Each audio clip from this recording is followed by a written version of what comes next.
Estou me desligando de você. Não é decisão premeditada, mas é que eu não consigo mais viver só colecionando mágoas.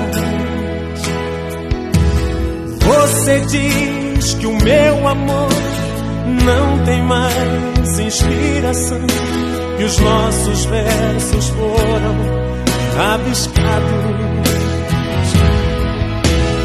Não encontro um bilhete me propondo sedução, nenhuma trilha que me leve pro seu coração.